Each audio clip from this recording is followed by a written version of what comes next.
Buried beneath layers of soil, stone, and centuries of silence lie the ruins of civilizations that challenge everything we think we know about the human story.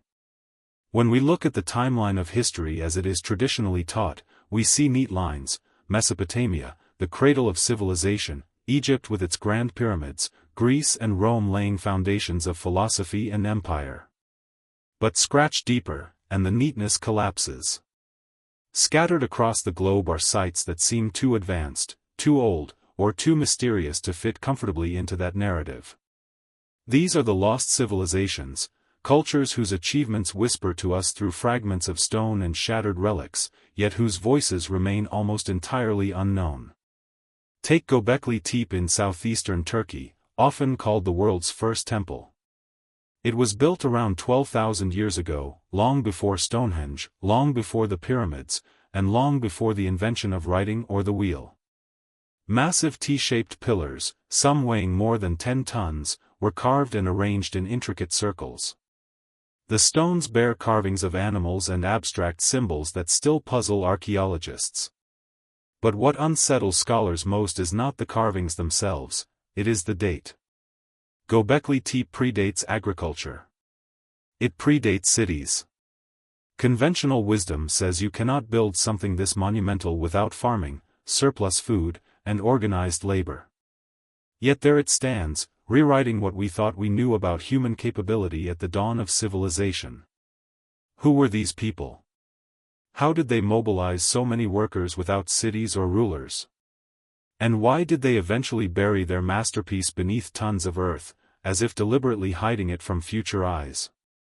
Move eastward to the banks of the Indus River, where the Indus Valley civilization once thrived around 4,500 years ago.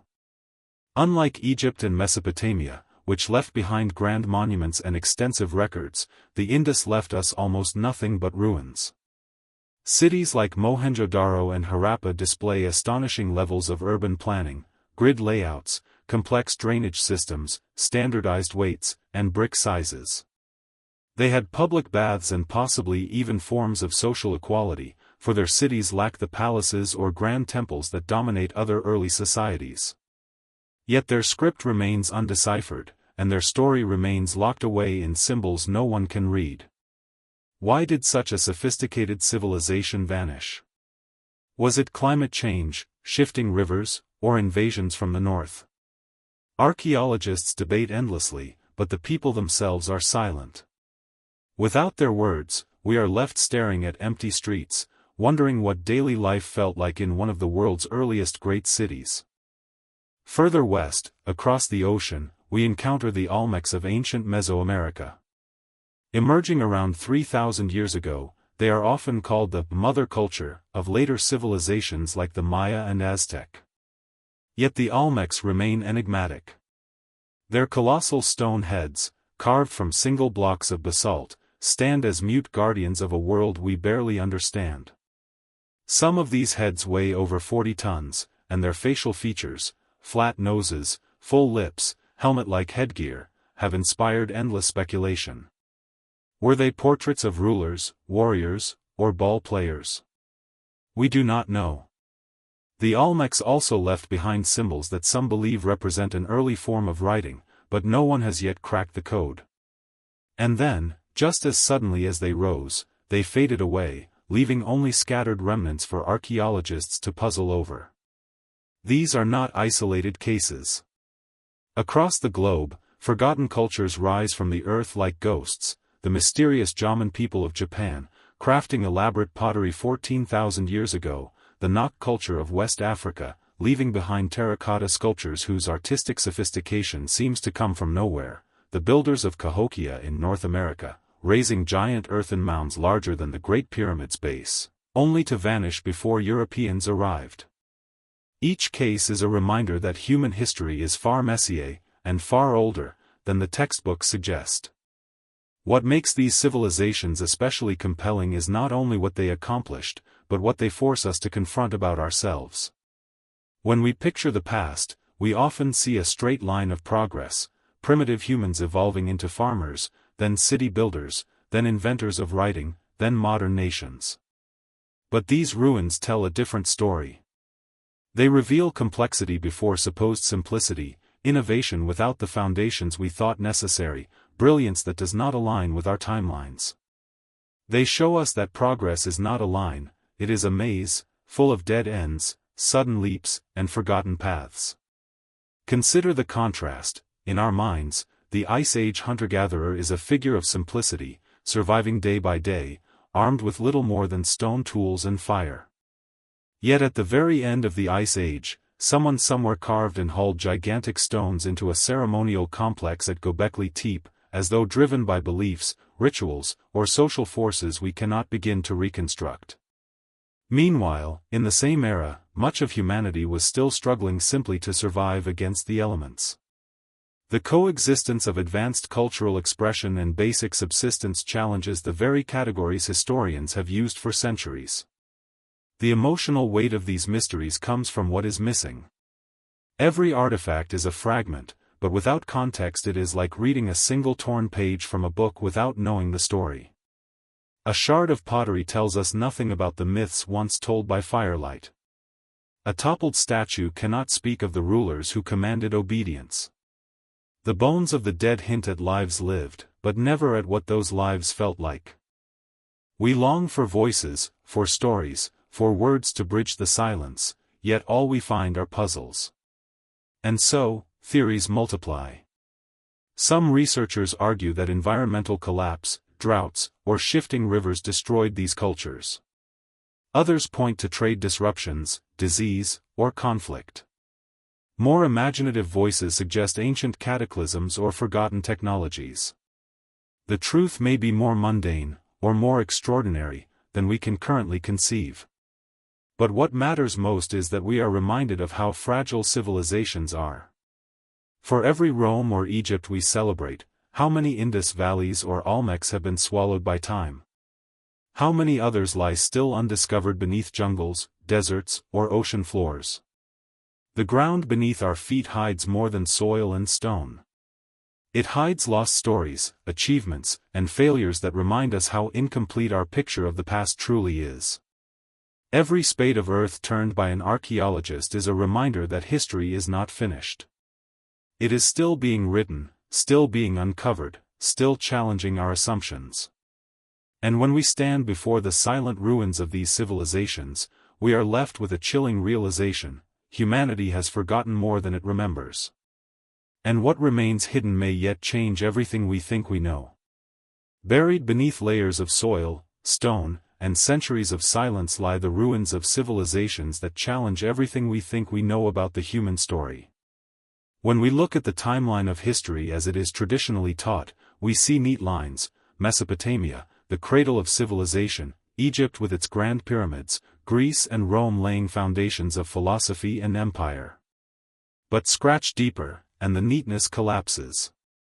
Scattered across the globe are sites that seem too advanced, too old, or too mysterious to fit comfortably into that narrative. These are the lost civilizations, cultures whose achievements whisper to us through fragments of stone and shattered relics, yet whose voices remain almost entirely unknown. Take Göbekli Tepe in southeastern Turkey, often called the world's first temple. It was built around 12,000 years ago, long before Stonehenge, long before the pyramids, and long before the invention of writing or the wheel. Massive T-shaped pillars, some weighing more than 10 tons, were carved and arranged in intricate circles. The stones bear carvings of animals and abstract symbols that still puzzle archaeologists. But what unsettles scholars most is not the carvings themselves, it is the date. Göbekli Tepe predates agriculture. It predates cities. Conventional wisdom says you cannot build something this monumental without farming, surplus food, and organized labor. Yet there it stands, rewriting what we thought we knew about human capability at the dawn of civilization. Who were these people? How did they mobilize so many workers without cities or rulers? And why did they eventually bury their masterpiece beneath tons of earth, as if deliberately hiding it from future eyes? Move eastward to the banks of the Indus River, where the Indus Valley civilization once thrived around 4,500 years ago. Unlike Egypt and Mesopotamia, which left behind grand monuments and extensive records, the Indus left us almost nothing but ruins. Cities like Mohenjo-Daro and Harappa display astonishing levels of urban planning, grid layouts, complex drainage systems, standardized weights, and brick sizes. They had public baths and possibly even forms of social equality, for their cities lack the palaces or grand temples that dominate other early societies. Yet their script remains undeciphered, and their story remains locked away in symbols no one can read. Why did such a sophisticated civilization vanish? Was it climate change, shifting rivers, or invasions from the north? Archaeologists debate endlessly, but the people themselves are silent. Without their words, we are left staring at empty streets, wondering what daily life felt like in one of the world's earliest great cities. Further west, across the ocean, we encounter the Olmecs of ancient Mesoamerica. Emerging around 3,000 years ago, they are often called the mother culture of later civilizations like the Maya and Aztec. Yet the Olmecs remain enigmatic. Their colossal stone heads, carved from single blocks of basalt, stand as mute guardians of a world we barely understand. Some of these heads weigh over 40 tons, and their facial features, flat noses, full lips, helmet-like headgear, have inspired endless speculation. Were they portraits of rulers, warriors, or ball players? We do not know. The Olmecs also left behind symbols that some believe represent an early form of writing, but no one has yet cracked the code. And then, just as suddenly as they rose, they faded away, leaving only scattered remnants for archaeologists to puzzle over. These are not isolated cases. Across the globe, forgotten cultures rise from the earth like ghosts. The mysterious Jaman people of Japan, crafting elaborate pottery 14,000 years ago, the Nok culture of West Africa, leaving behind terracotta sculptures whose artistic sophistication seems to come from nowhere, the builders of Cahokia in North America, raising giant earthen mounds larger than the Great Pyramid's base, only to vanish before Europeans arrived. Each case is a reminder that human history is far messier, and far older, than the textbooks suggest. What makes these civilizations especially compelling is not only what they accomplished, but what they force us to confront about ourselves.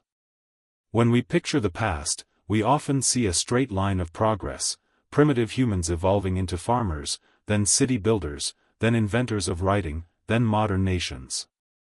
But these ruins tell a different story. They reveal complexity before supposed simplicity, innovation without the foundations we thought necessary, brilliance that does not align with our timelines. They show us that progress is not a line, it is a maze, full of dead ends, sudden leaps, and forgotten paths. Consider the contrast. In our minds, the Ice Age hunter-gatherer is a figure of simplicity, surviving day by day, armed with little more than stone tools and fire. Yet at the very end of the Ice Age, someone somewhere carved and hauled gigantic stones into a ceremonial complex at Göbekli Tepe, as though driven by beliefs, rituals, or social forces we cannot begin to reconstruct. Meanwhile, in the same era, much of humanity was still struggling simply to survive against the elements. The coexistence of advanced cultural expression and basic subsistence challenges the very categories historians have used for centuries. The emotional weight of these mysteries comes from what is missing. Every artifact is a fragment, but without context it is like reading a single torn page from a book without knowing the story. A shard of pottery tells us nothing about the myths once told by firelight. A toppled statue cannot speak of the rulers who commanded obedience. The bones of the dead hint at lives lived, but never at what those lives felt like. We long for voices, for stories, for words to bridge the silence, yet all we find are puzzles. And so, theories multiply.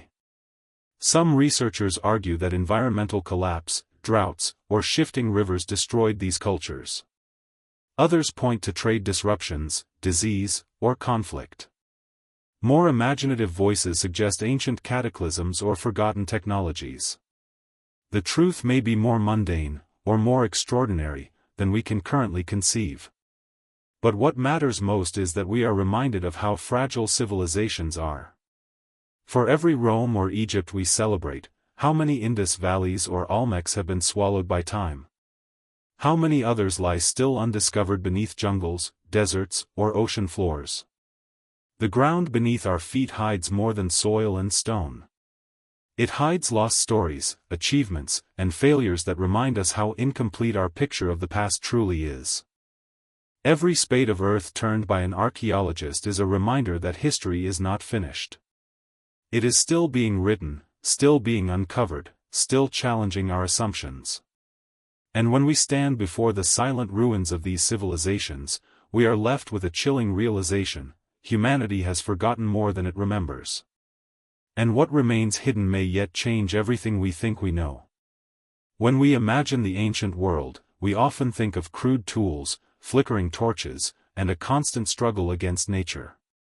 But scattered through history are objects and techniques so advanced, so out of place, that they seem to defy the timeline. These are the so-called impossible technologies, creations that shouldn't exist in their era, yet do. They force us to ask a haunting question: what knowledge has humanity lost, and how did our ancestors achieve feats that sometimes rival our own modern science? Perhaps the most famous of these enigmas is the Antikythera mechanism, a corroded lump of bronze pulled from a shipwreck off the coast of Greece in 1901. At first, it looked like nothing more than a cluster of gears fused together by centuries under the sea. But when researchers studied it more closely, they realized it was something extraordinary: an ancient analog computer, built around 100 BCE, capable of predicting eclipses, charting planetary movements, and tracking the cycles of the heavens. Its gears were cut with astonishing precision, some with teeth so fine they would not be matched until the development of complex European clockwork over 1,000 years later. The question lingers: who designed it, how widespread was this knowledge, and why was it lost? Was it the genius of a single mind, or the surviving fragment of a whole tradition of ancient engineering that vanished when empires fell? Travel eastward, and you encounter another mystery: the Baghdad Battery. Discovered in Iraq and dating back nearly 2,000 years, this clay jar contains a copper cylinder and an iron rod. To modern eyes, it looks eerily like a primitive battery. When filled with acidic liquid like vinegar, it can generate a small electric charge. But what was it used for? Mainstream scholars suggest it may have been for simple electroplating, giving a thin sheen of gold to everyday objects. Others argue it could have been part of a forgotten exploration into electricity centuries before Benjamin Franklin ever flew his kite. Still others caution that it might not be a battery at all, but simply a storage vessel misinterpreted through the lens of modern technology. Yet the idea persists: did the ancients stumble upon electricity, only to let the knowledge slip into obscurity? Then there is Damascus steel, the legendary metal of the Middle Ages. Swords forged from it were said to slice through lesser blades with ease, to cut silk scarves as they fell through the air. Its patterns, rippling, water-like lines etched into the steel, are unmistakable. Yet the true process of forging Damascus steel has been lost. Scientists today can replicate aspects of it, but the precise recipe, involving crucible steel imported from India and secret techniques known only to the swordsmiths, remains elusive. What is clear is that the craftsmen of centuries past mastered a metallurgical process so advanced that it still puzzles modern experts. And if such mastery could vanish once, what other techniques might have disappeared with it? The Romans, too, held secrets of their own. Their concrete, used to build aqueducts, harbors, and the Colosseum, has survived for over 2,000 years, while much of our modern concrete begins to crumble after only a few decades. Recent studies suggest that Roman concrete was self-healing, containing volcanic ash that allowed cracks to fill themselves when exposed to moisture. Imagine the implications: a material more durable than ours, produced with simpler means, lost for centuries as the empire declined. It is a reminder that progress is not always a straight path forward. Sometimes, it loops, falters, and forgets. And then there are the out-of-place artifacts, objects that seem to belong to a different time altogether. In Colombia, small gold figurines have been found, crafted centuries ago by pre-Columbian peoples. To some, they resemble insects or birds. To others, they look strikingly like airplanes, with wings, tails, and even what appear to be stabilizers. Were they simple artistic interpretations of animals, or evidence of an understanding of aerodynamics far before flight was possible? In India, ancient Sanskrit texts describe flying machines called vimanas, capable of traversing the skies and even reaching the stars. Scholars debate whether these are purely mythological or rooted in lost technologies, symbolic stories, or imagination beyond their time. What ties all these mysteries together is the tension between the ordinary and the extraordinary. On one hand, ancient people lived lives of hardship. They battled disease without medicine, labored in fields without machines, and endured famines and wars with limited resources. On the other, they produced marvels of science and engineering that still baffle us. How can these extremes coexist? Perhaps the answer lies in the select few, specialized craftsmen, visionary thinkers, and guardians of secrets, whose knowledge was not shared widely and so could vanish when their societies collapsed. Imagine a world where a single workshop, a single family of artisans, or a single genius carried the key to an advanced technique. If war, plague, or political upheaval swept them away, the knowledge could vanish overnight. In this light, the Antikythera mechanism may not represent an entire technological age but a brilliant anomaly, destroyed when Rome conquered Greece. Damascus steel may have perished not because it was impossible, but because the trade networks that supplied its raw materials collapsed. Knowledge, fragile as parchment, can burn, scatter, or simply be forgotten.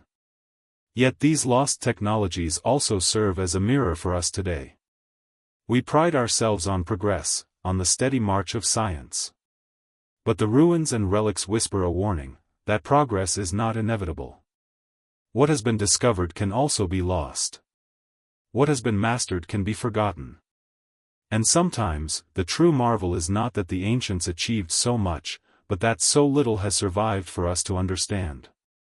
As we gaze upon these strange artifacts, the gears of the Antikythera mechanism, the silent jar of the Baghdad battery, the shimmering lines of Damascus steel, we are left with the same sensation, awe mixed with unease.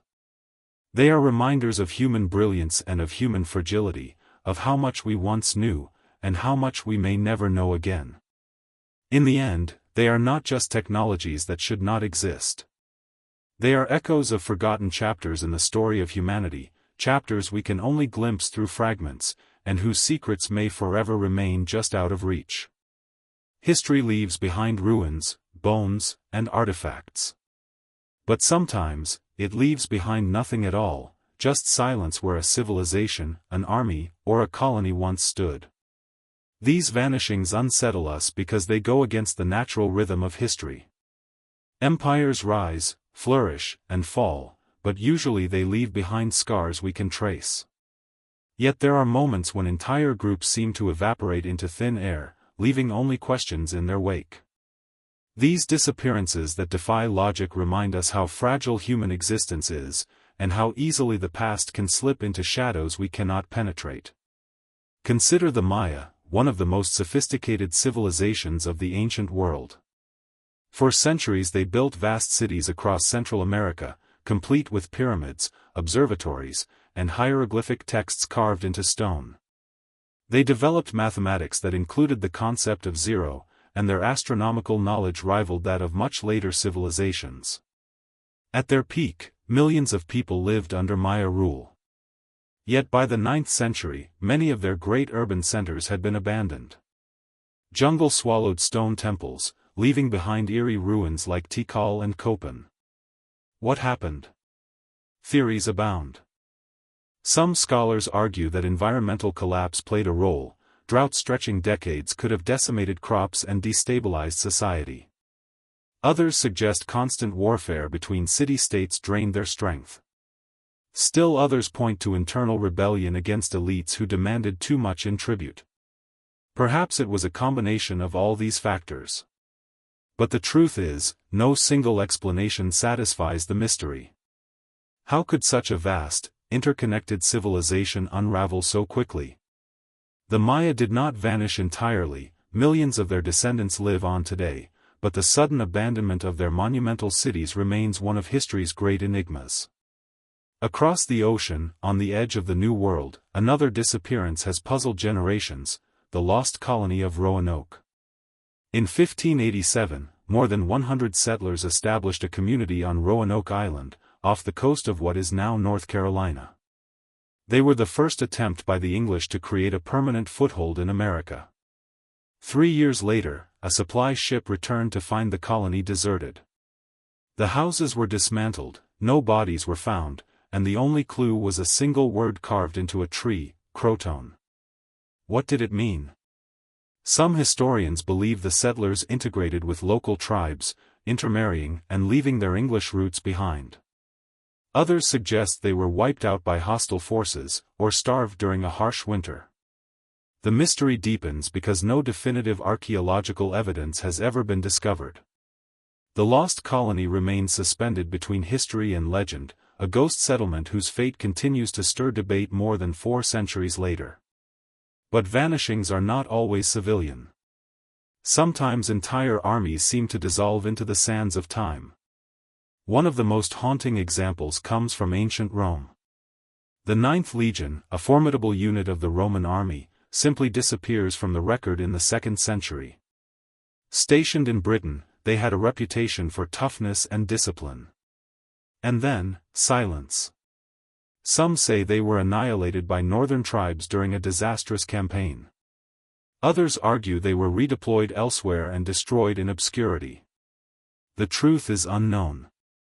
To this day, historians argue over whether the legion was wiped out in battle, disbanded quietly, or absorbed into other units. What unsettles us is not just the loss, but the fact that the Roman Empire, renowned for its meticulous record-keeping, has no clear account of their end. Then there is the case of the ancestral Puebloans of the American Southwest, often called the Anasazi. They built stunning cliff dwellings at places like Mesa Verde and Chaco Canyon, entire complexes carved into sheer rock faces. For centuries, they thrived in one of the harshest environments on Earth, developing intricate trade networks and irrigation systems. But by the late 1200s, their cities were abandoned. The reasons remain debated: drought, resource depletion, or conflict.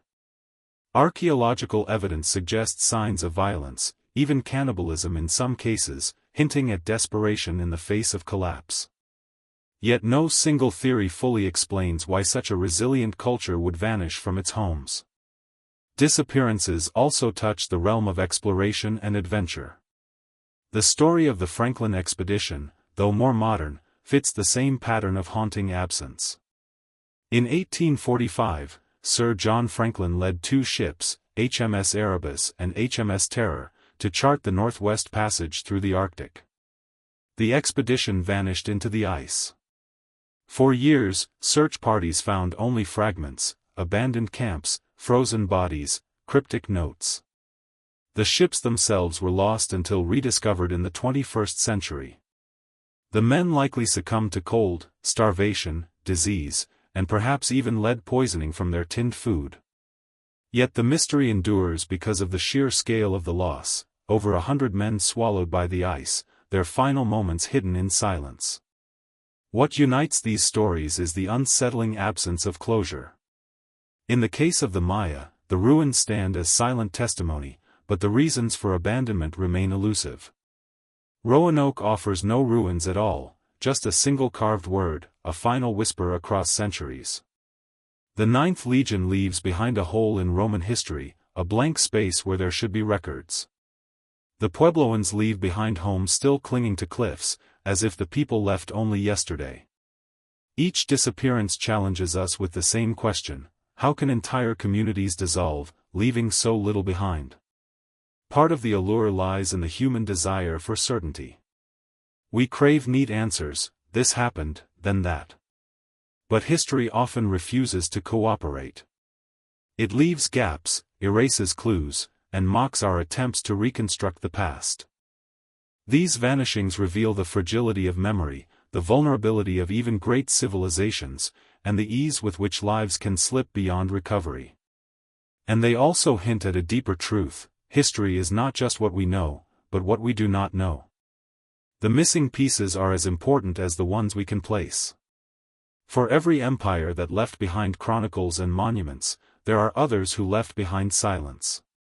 And sometimes, that silence is more powerful, more haunting, than the stories we can tell.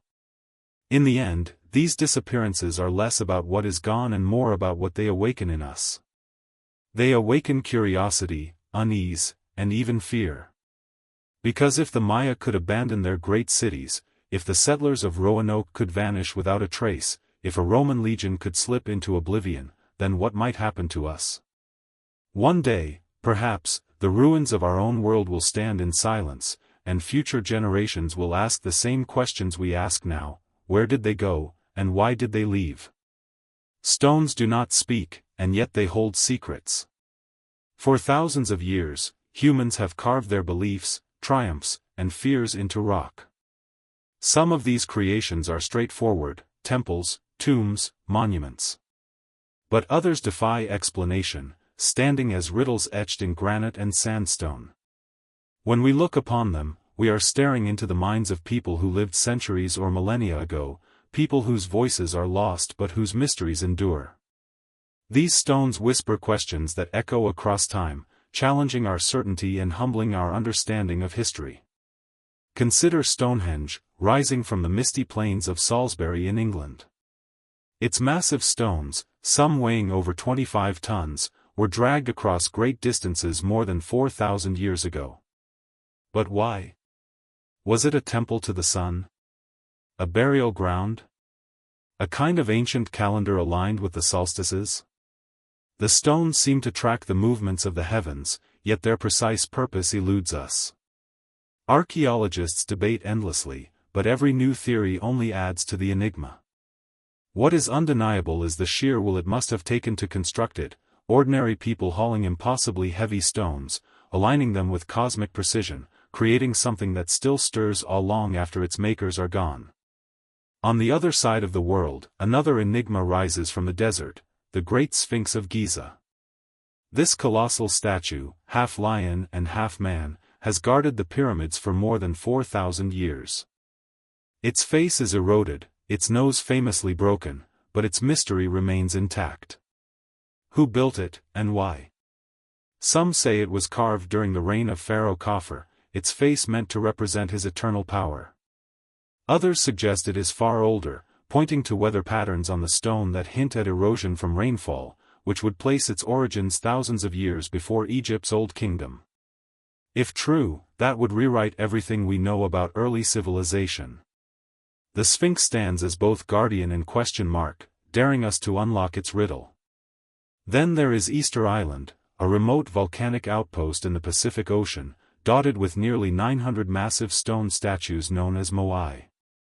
These giant heads and torsos, some towering over 30 feet high, were carved by the Rapa Nui people between the 13th and 16th centuries. But how did they move these giants, weighing up to 80 tons, across rough terrain? Some theories suggest wooden sledges or rolling logs, but the island's limited resources cast doubt on this idea. A more recent theory proposes that the statues were walked upright with ropes, swaying side to side like a marching figure. But even this leaves unanswered questions. Why invest so much labor into these immense figures? Some say they represented ancestors, others claim they were built to project power, and still others argue they were meant to safeguard fertility and survival. Today, the moai stand as silent witnesses to a society that both flourished and collapsed, a reminder of human ambition and fragility carved in volcanic rock. South America, too, offers its riddles in stone. High in the Andes lies Puma Punku, a section of the ancient city of Tiwanaku in modern Bolivia. Here, enormous blocks of andesite and red sandstone lie scattered like a giant's abandoned building set. Some of the stones weigh more than 100 tons, yet they are cut with astonishing precision, interlocking grooves and complex angles that fit together like machine work. Modern tools would struggle to replicate such accuracy, and yet these structures were created more than 1,000 years ago. How did the builders shape and move these colossal stones at such high altitude, without wheels or iron tools? Archaeologists provide possible explanations, but the workmanship continues to inspire theories that reach far beyond conventional history, from lost technologies to whispers of contact with otherworldly beings. The Nazca lines, etched into the Peruvian desert, present another puzzle. Stretching for miles, these massive geoglyphs depict animals, plants, and geometric patterns, only fully visible from the air. Yet they were created over 1,000 years before humans could fly. How did the Nazca people maintain such accuracy at ground level? And why did they create them? Some believe they were offerings to the gods, rituals to bring rain in an arid land. Others suggest they were astronomical markers, mapping constellations on Earth. The sheer scale of the drawings, crafted with nothing more than simple tools, remains one of humanity's greatest unsolved feats. And then, in India, we find the mysterious Kailasa temple at Ellora. Carved from a single rock face in the 8th century, it is not built stone by stone but rather excavated downward from solid basalt. Imagine carving an entire temple, shrines, pillars, courtyards, towers, by removing more than 200,000 tons of rock, with no modern machinery. How did they plan such a colossal undertaking with such perfection? The temple is aligned with celestial movements, its carvings filled with symbolic depth, its scale beyond comprehension. It stands as proof of extraordinary human ingenuity, and yet the methods used remain largely unknown. Across the globe, these mysteries written in stone share common traits. They are feats of engineering that push the boundaries of what we believe was possible for ancient societies. They are aligned with stars, seasons, and cycles we are only beginning to understand. And they continue to resist easy explanations, keeping their secrets locked in the silence of stone. What makes them haunting is not just their size or beauty, but their endurance. Civilizations rise and fall, languages die, empires crumble, but the stones remain. They outlast their makers, staring back at us across millennia, forcing us to wonder, what knowledge did these people have that we have forgotten? What compelled them to labor with such devotion for structures whose meanings we may never fully grasp? Perhaps that is their true purpose, not to answer, but to provoke. To remind us that history is not a straight line of progress, but a labyrinth of forgotten knowledge and lost possibilities. That human beings, even without steel or electricity, were capable of astonishing acts of creation. And that the past still has the power to humble us, carved forever in stone. These monuments endure not as solutions but as questions. They remind us that the story of humanity is incomplete, that the stones speak in a language we have yet to decipher. They whisper to us across time, daring us to listen, and to remember that some mysteries are not meant to be solved, only contemplated.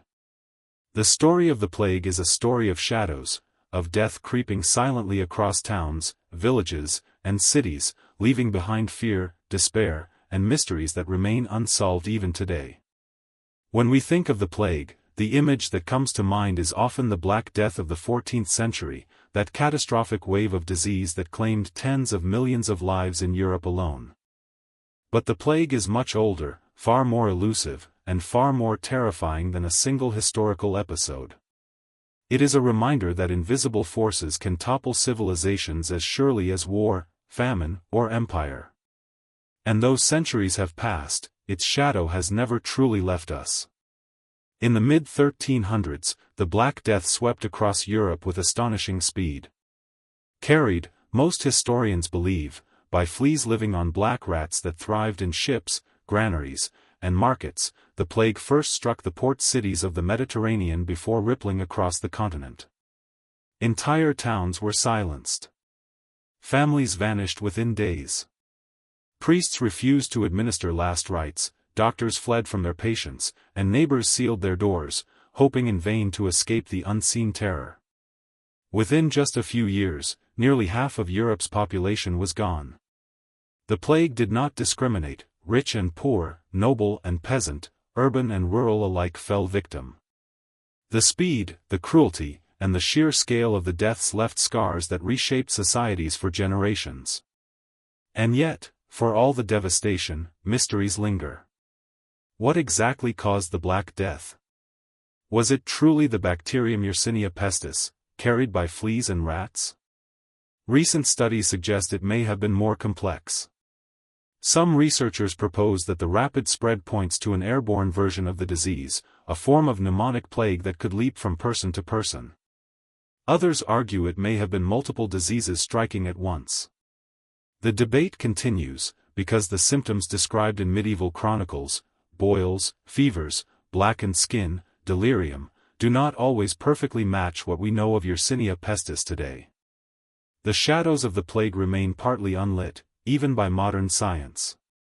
Beyond the biological mystery, there were the human responses, acts of desperation that reveal how fear can reshape culture.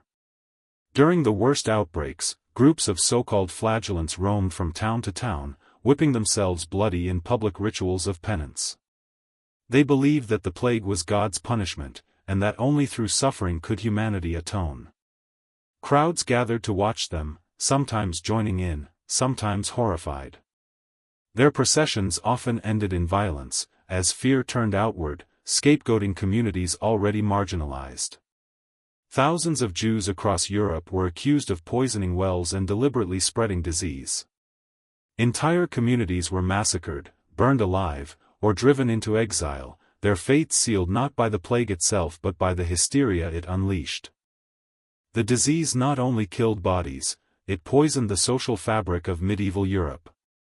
But out of the devastation came transformation. The labor shortage left by so many deaths gave surviving peasants leverage to demand better wages, better conditions, and in some regions, greater freedoms. The rigid feudal structures of medieval society began to crack. Cities reorganized themselves, economies shifted, and new social mobility emerged. Some historians even argue that the Renaissance was partly born from the ashes of the plague, as new ideas about life, death, and the fragility of existence spurred innovation in art, science, and philosophy. The plague's shadow was dark, but it also forced change that reshaped Europe forever. Yet the plague did not belong only to Europe. It swept across Asia and the Middle East as well, carried along the same trade routes that had once spread wealth and culture. In China, entire provinces were depopulated. In the Middle East, cities like Cairo and Damascus recorded catastrophic death tolls. Even in regions less often studied, the plague left traces. Some scholars believe it played a role in weakening the Mongol Empire, whose once mighty armies and trade networks fractured under the weight of disease. The spread of the plague was global, a grim reminder that interconnectedness, so often celebrated as a driver of progress, can also spread catastrophe with equal speed. What makes the plague's history chilling is not only its devastation in the past, but its persistence. Outbreaks continued to flare for centuries.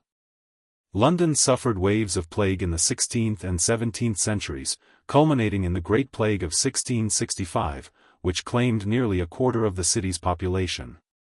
Ships arriving at ports carried infection, sparking sudden bursts of death in cities that thought themselves safe. Even beyond Europe, the plague never truly disappeared. In the 19th and early 20th centuries, it struck again in Asia, sweeping through India, China, and beyond. Quarantine systems, medical research, and new treatments eventually tamed its reach, but the bacterium itself was never eradicated. Even today, in isolated pockets of the world, plague cases still appear. What the plague leaves behind is not just history, but mystery. How did societies interpret it? How did survivors make sense of it? Medieval art often depicted macabre scenes, the dance of death, skeletons leading kings and peasants alike into the grave. Music, literature, and folklore became saturated with imagery of decay and impermanence. To live in the age of the plague was to live constantly with the awareness of mortality, a truth that no amount of wealth or power could escape. It was the great leveler, reducing humanity to its most fragile state. And yet, the plague also left resilience in its wake. The survivors rebuilt, reimagined, and redefined their worlds. They carried forward the memory of loss but also the will to continue. The shadows of the plague linger in our stories, our art, and even our medicine. They remind us that human history is never safe from the forces we cannot see, that invisible enemies have shaped our destiny as much as kings and conquerors. As we look back, the plague is not just a story of the past.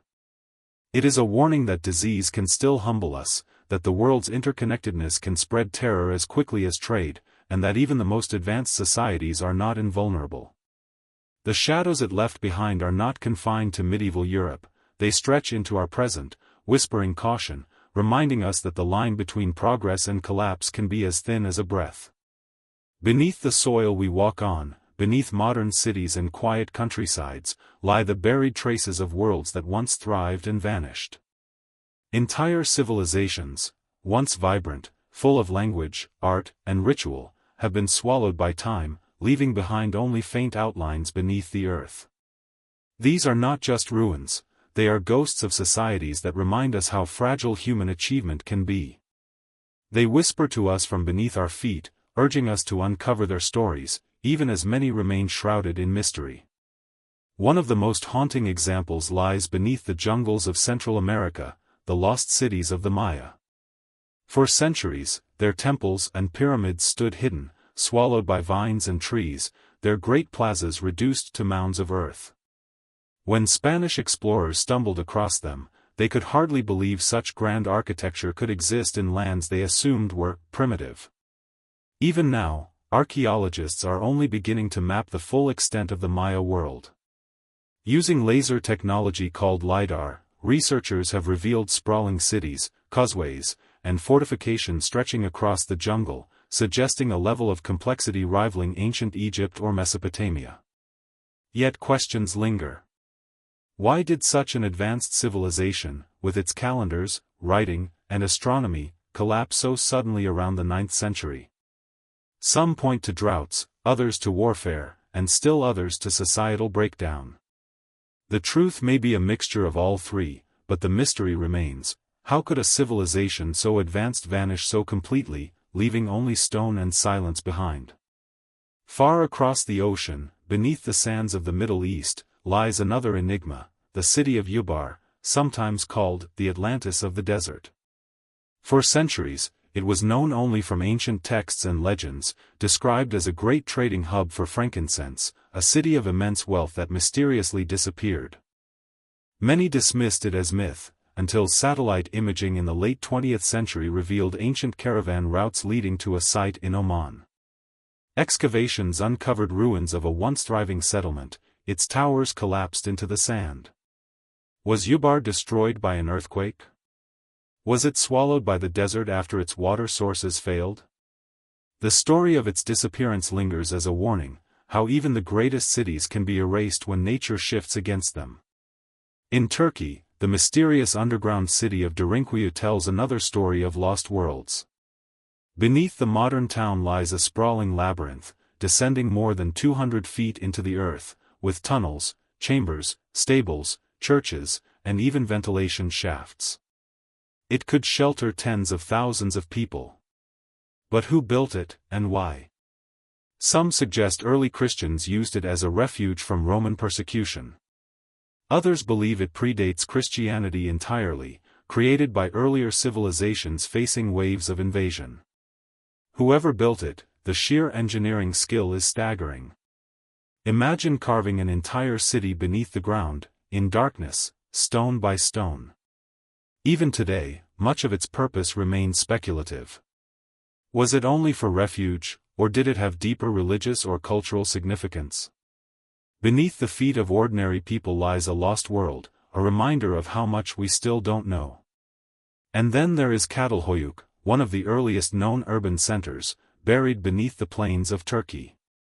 Dating back over 9,000 years, this Neolithic settlement had densely packed houses with shared walls and no streets. People entered their homes through the roof. Its murals depict hunting, rituals, and perhaps even the world's first maps. Yet Çatalhöyük was abandoned after more than 1,000 years of habitation, its reasons still debated. Disease? Environmental change? Social collapse? Whatever the cause, the ruins remained hidden until modern archaeologists uncovered them, forcing us to rethink the timeline of civilization itself. South America too conceals mysteries beneath its soil. Beneath the fields of Peru, archaeologists have uncovered the ruins of Caral, a city older than the Egyptian pyramids.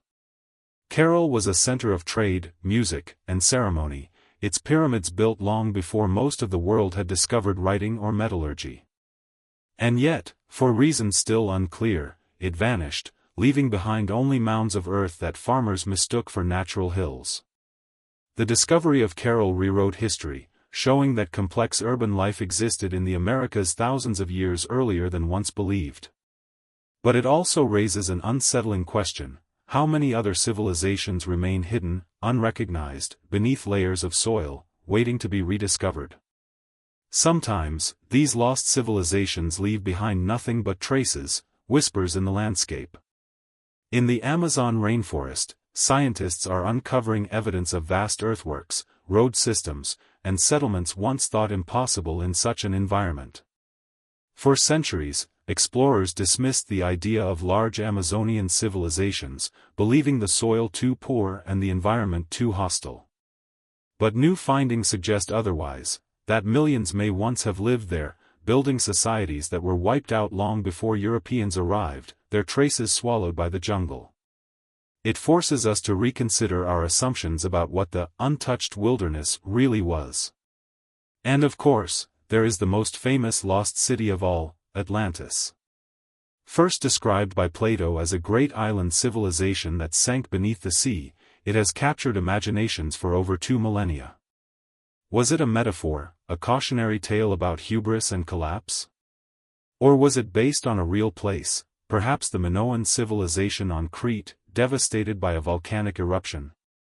While mainstream historians lean toward myth, the allure of Atlantis remains powerful because it embodies the ultimate lost civilization, advanced, ambitious, and suddenly gone. It is the dream, and the warning, of what lies hidden beneath history. What ties all of these places together is a reminder of impermanence. Civilizations rise with brilliance and ingenuity, creating art, architecture, and systems that dazzle us even today. But they are vulnerable to forces beyond their control: climate, disease, conflict, or even the slow erosion of time. Beneath our modern cities may lie the ruins of forgotten worlds, just as beneath ancient ruins once lay others, now utterly erased. The earth is both protector and eraser. It buries what once was, concealing it for centuries or millennia, until a chance discovery brings it back into the light.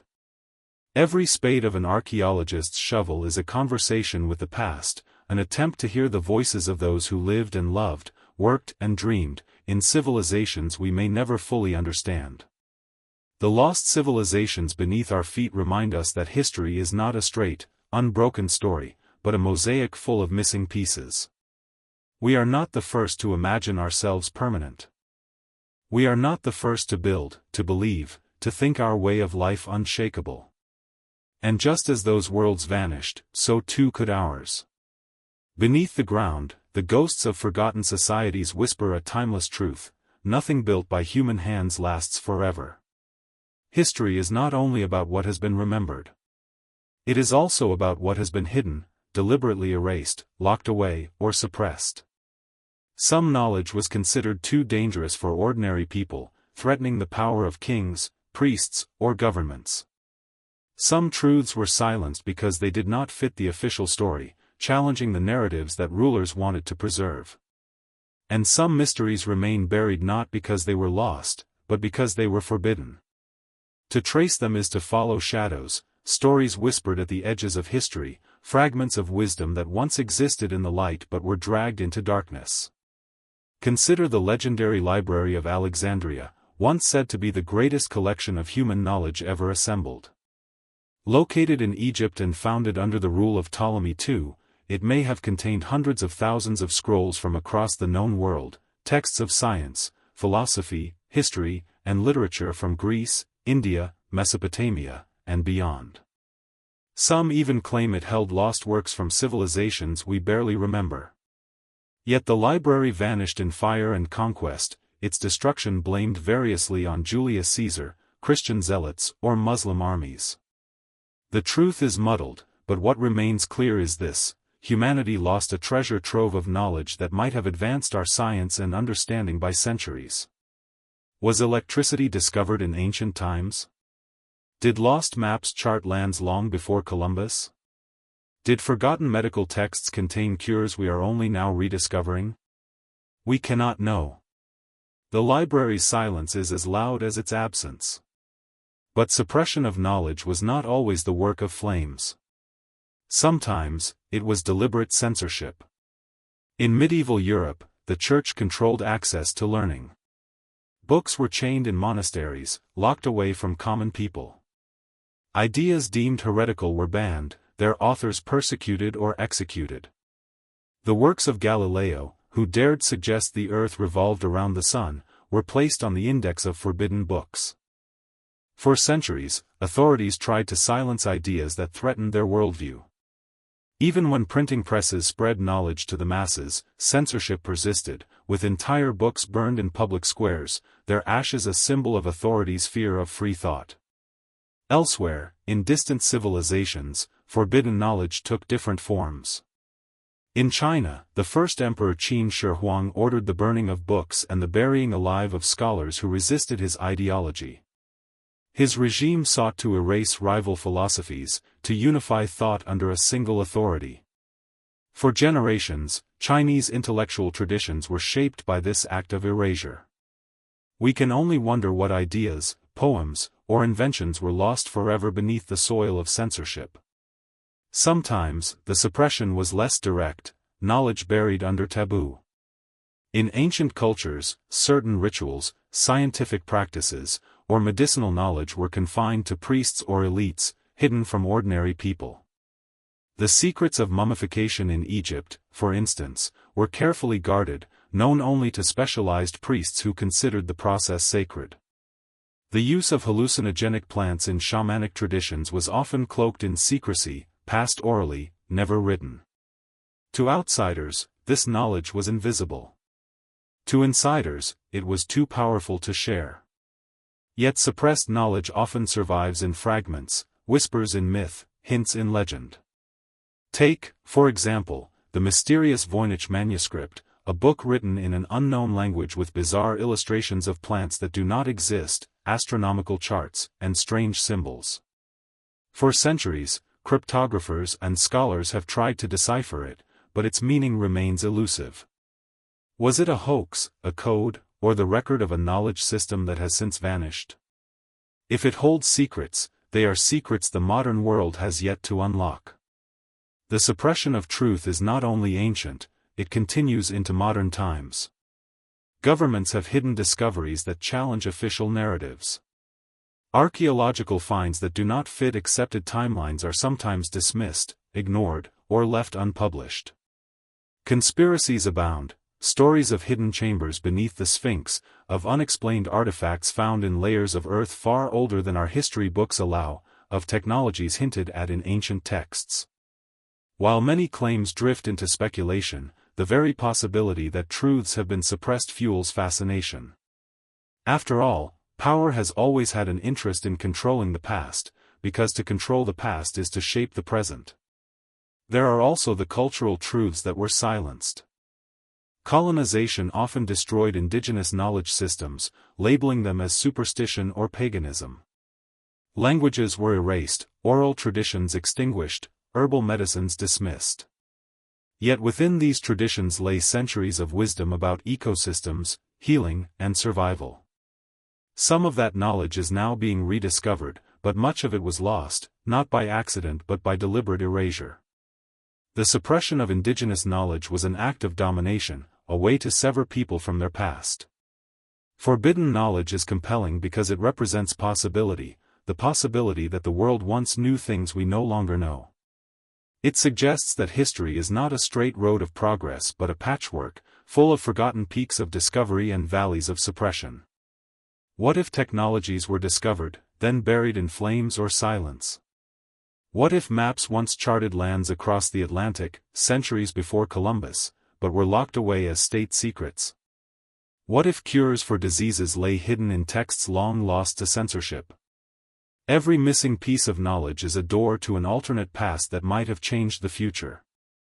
And in the shadows, there is another truth: sometimes knowledge is suppressed not because it is false, but because it is dangerous. Nuclear physics, genetic engineering, chemical weapons, modern science itself holds knowledge so powerful it must be carefully guarded. Perhaps the ancients too discovered truths that were hidden for fear of misuse. Myths often speak of forbidden secrets, fire stolen from the gods, knowledge that brought punishment. Were these only allegories, or echoes of real suppressed discoveries? The pursuit of forbidden knowledge is, ultimately, a pursuit of power. To know what others do not is to hold an advantage. To silence knowledge is to control. And so history becomes not only a story of progress, but a story of battles over truth: what is remembered, what is forgotten, and what is deliberately hidden.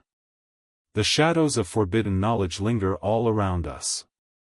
In lost libraries, in buried manuscripts, in oral traditions silenced by conquest, in artifacts kept out of sight in museum basements. They remind us that history is never complete.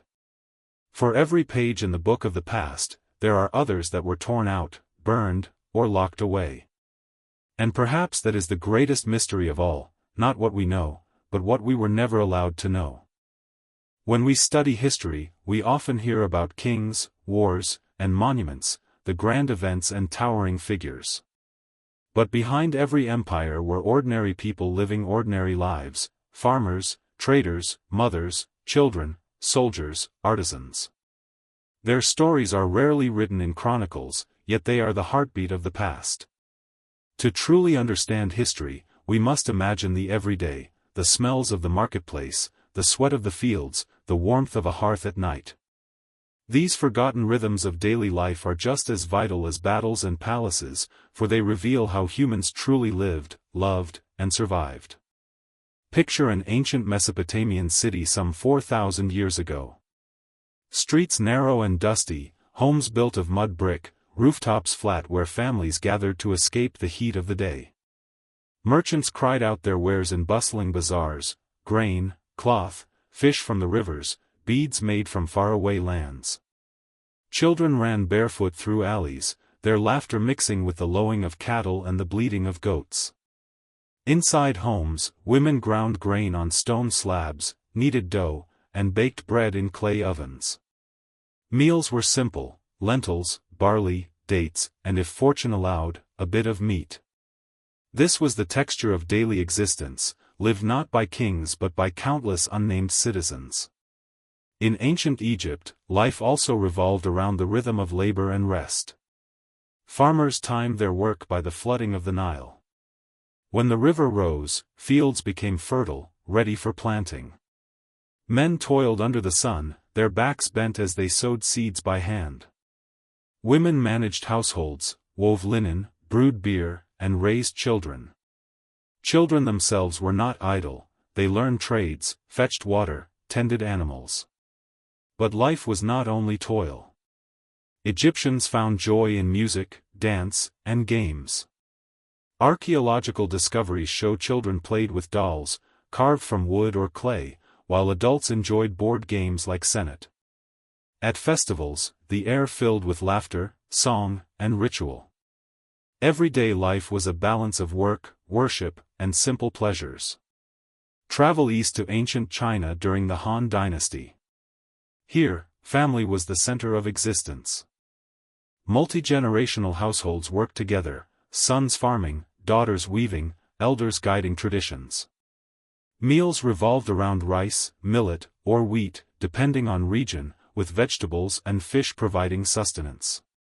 Tea, now a global staple, was first brewed in these homes. The Chinese valued harmony in both family and community, and their rituals reflected it. Festivals, ancestor worship, and the Confucian emphasis on respect shaped daily routines. Yet even in this ordered society, life could be harsh: floods, famines, or the burden of taxes reminded families of their fragility in the face of nature and empire. In medieval Europe, the rhythm of daily life was dictated by the church bells. At dawn, peasants rose to tend fields owned by lords. They plowed with wooden tools, their animals thin and tired. Women worked just as hard, spinning wool, preparing food, raising children. Life was precarious, disease, hunger, and war constantly threatened. But there was joy too. Market days brought color to gray routines, spices, fabrics, and trinkets from distant lands astonished villagers. Feast days provided rare indulgences, roasted meat, ale, and song. For the majority, life was hard but not joyless. People found comfort in faith, community, and fleeting moments of celebration. Not all forgotten lives were those of peasants.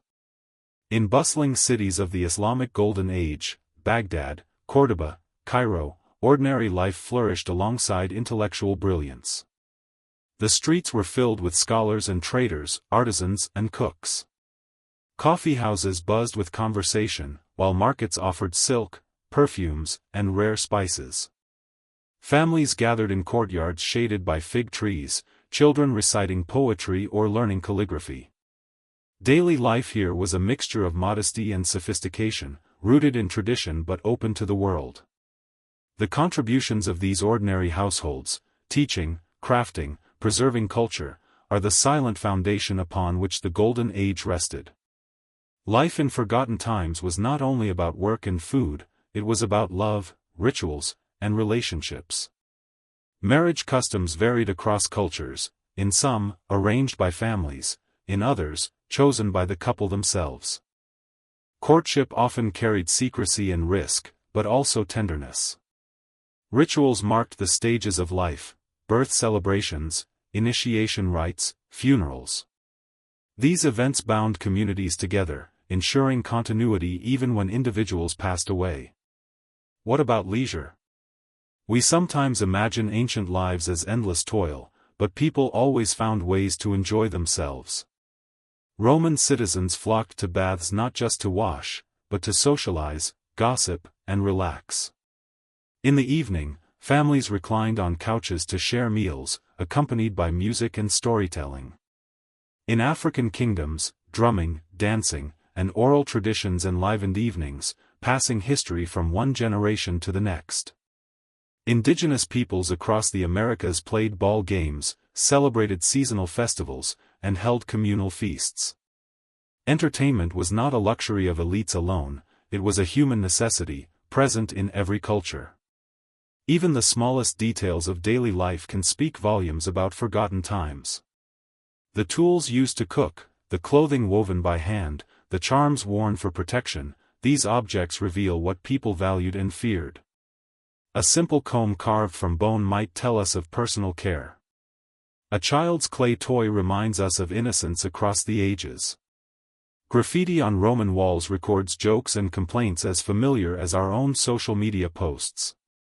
The humanity of the past is preserved not just in monuments but in these everyday traces. Yet everyday life was also marked by struggle. Hunger, disease, and danger lurked everywhere. Child mortality was heartbreakingly common. Families buried children young, and grief was a constant companion. Plagues could wipe out entire villages in weeks. Wars, though fought by rulers, disrupted ordinary lives most: peasants fleeing burned fields, merchants ruined by looting, mothers raising children alone. Still, people endured. Resilience was their quiet strength. They found ways to laugh, to celebrate, to continue. In every forgotten time, life was fragile, but it was also rich. It was lived in shared meals, in whispered stories at night, in songs sung while working.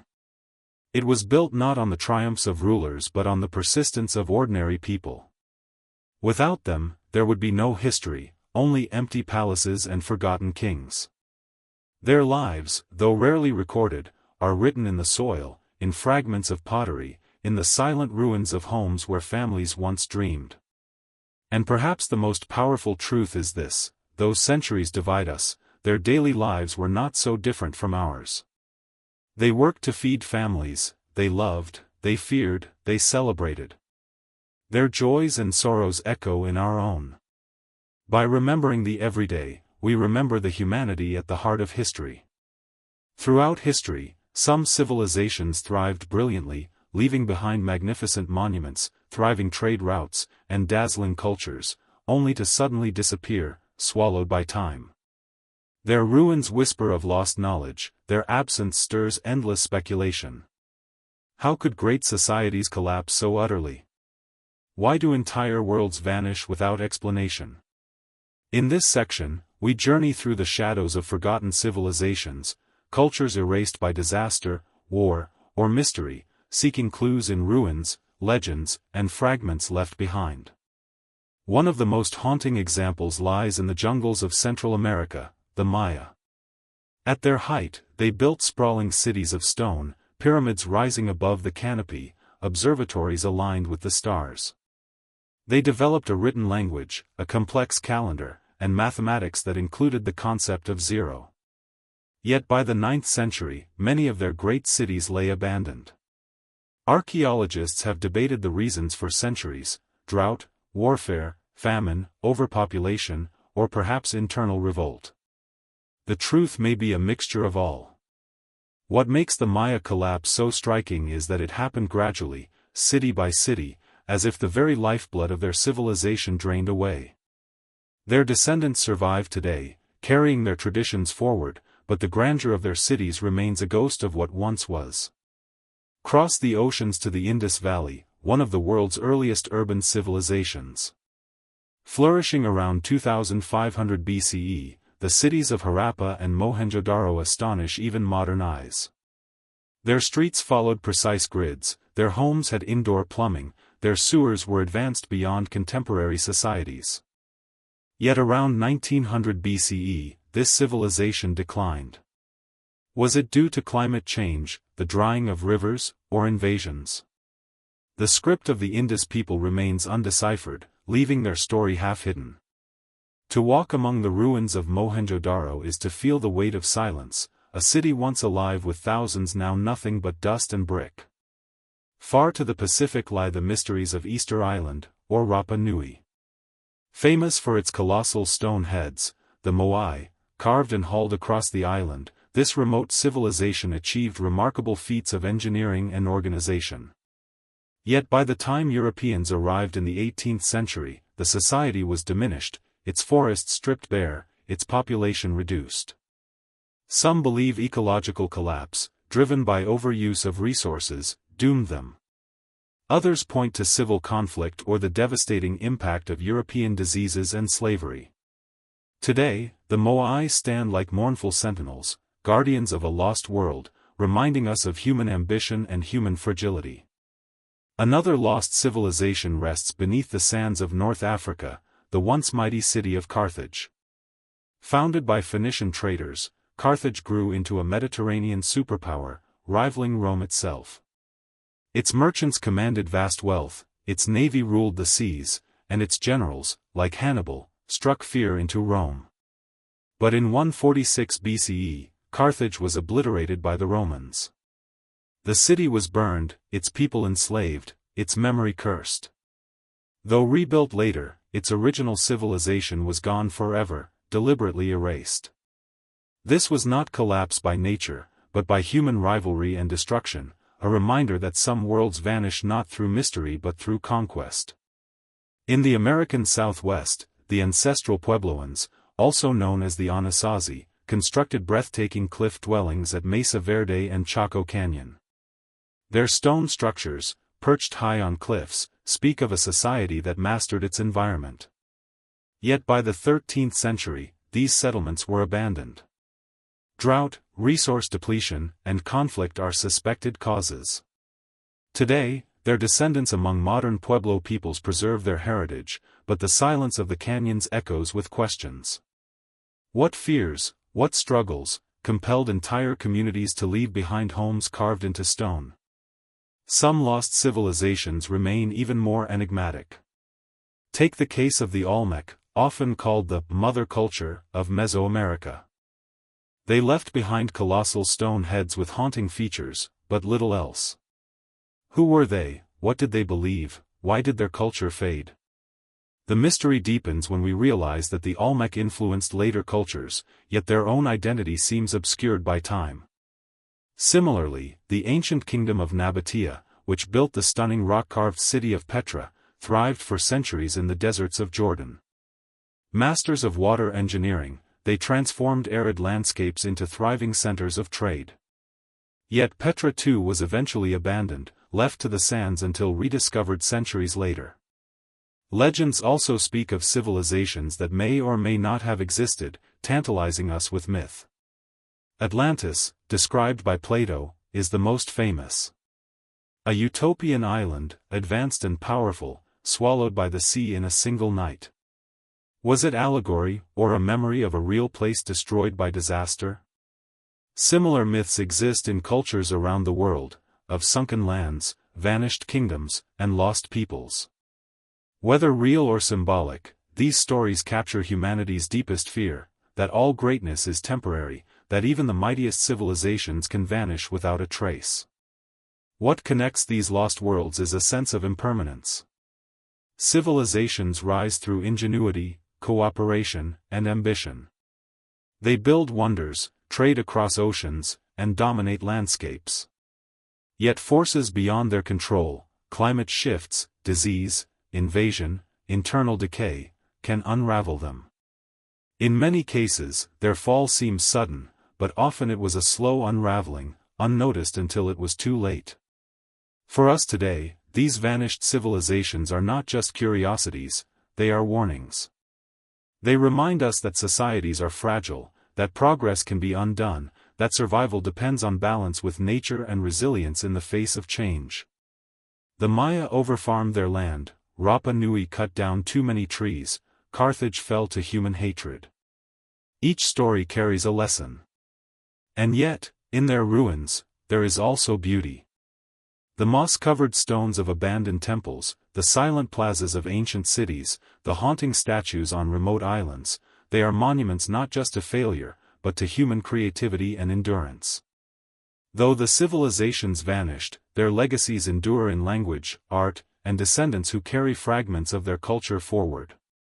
The vanished worlds whisper to us still, urging us to remember, to learn, and to wonder.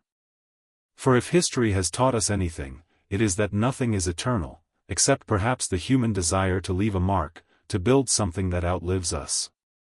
The ruins are not merely relics of failure, they are echoes of our shared humanity, fragile yet resilient, mortal yet striving for eternity. For every question history answers, it seems to leave two more unresolved. Our past is riddled with enigmas, events, objects, and stories that defy explanation. They sit at the crossroads of fact and legend, leaving scholars, explorers, and dreamers to speculate endlessly. These mysteries are what give history its allure, for they remind us that the past is not a closed book, but a puzzle with missing pages. In this section, we explore some of the greatest unsolved mysteries of history, riddles that continue to baffle even the sharpest minds. One of the most enduring mysteries is the fate of the Ark of the Covenant. According to biblical tradition, it was a sacred chest built to hold the tablets of the Ten Commandments. Revered as the dwelling place of God's presence, it was central to the faith and identity of ancient Israel. But after the Babylonian conquest of Jerusalem in 587 BCE, the Ark disappeared from history. Where did it go? Some believe it was hidden beneath the Temple Mount, others claim it was smuggled to Ethiopia, where the Ethiopian Orthodox Church insists it still resides. Yet no definitive proof has ever emerged. The Ark remains a mystery not just of religion, but of human longing for the divine. Another enigma lies in the English countryside, Stonehenge. Massive standing stones arranged in a circle, some weighing up to 25 tons, transported from miles away. Why was it built? Was it a temple to the sun, a burial ground, a celestial calendar, or something else entirely? Despite decades of research, no one knows for sure. What we do know is that Stonehenge represents immense human effort, engineering, and spiritual intent. To stand among the stones today is to feel the presence of a mystery so ancient it defies comprehension. The Voynich manuscript is perhaps the strangest puzzle in history. This medieval book, discovered in the early 20th century, is filled with bizarre illustrations of unknown plants, astronomical diagrams, and text written in an undeciphered script. Cryptographers, linguists, and even modern AI have tried to unlock its secrets, but the manuscript stubbornly resists interpretation. Is it a coded text, a lost language, or an elaborate hoax? No one knows. Its very existence feels like a riddle meant to tantalize generations forever. In the Pacific Ocean, another mystery looms: the disappearance of Amelia Earhart. In 1937, the pioneering aviator set out to circumnavigate the globe. Somewhere over the vast Pacific, she vanished. Her plane was never recovered, and theories abound: crashing into the sea, landing on an uninhabited island, or even being captured by hostile forces. Despite extensive searches, no conclusive evidence has been found. Earhart's fate is a reminder that even in the modern age, the world can swallow secrets whole. Then there is the Great Pyramids of Giza. Though not entirely unexplained, their construction still raises questions. How did ancient Egyptians move blocks weighing several tons with the limited tools of their time? What techniques allowed such precision in alignment and design? Mainstream archaeology points to ramps, manpower, and ingenuity, but alternate theories abound, from lost technologies to extraterrestrial influence. While speculation can run wild, the truth may be that the pyramids represent the extraordinary ability of humans to solve impossible problems with determination and creativity. Yet the lack of definitive answers keeps the pyramids shrouded in mystery. Another enduring riddle is the story of the lost colony of Roanoke. In 1587, over 100 settlers landed on Roanoke Island, off the coast of present-day North Carolina. When supply ships returned 3 years later, the colony had vanished.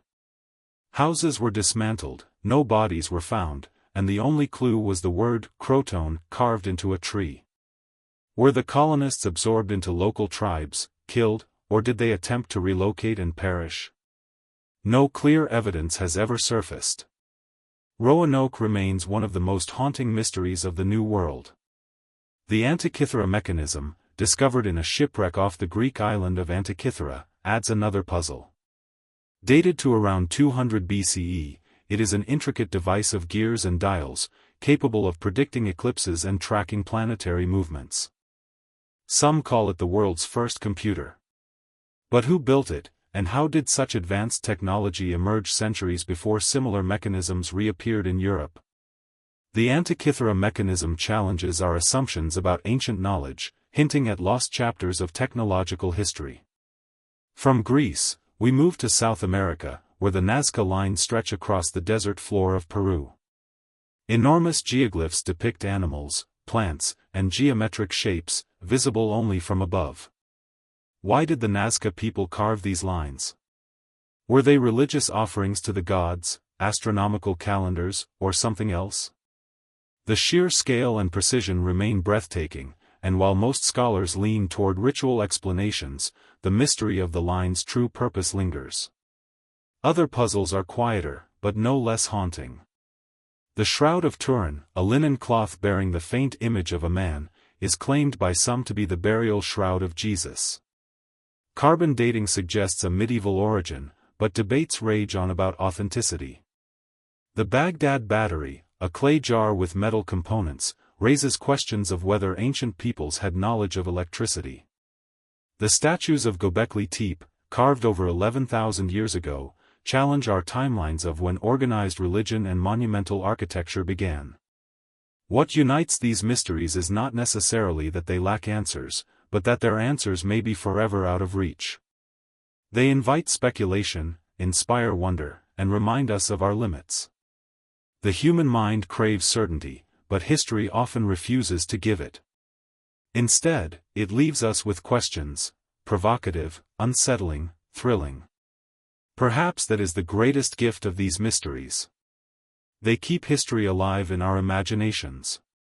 They ensure that we continue to search, to dig, to question.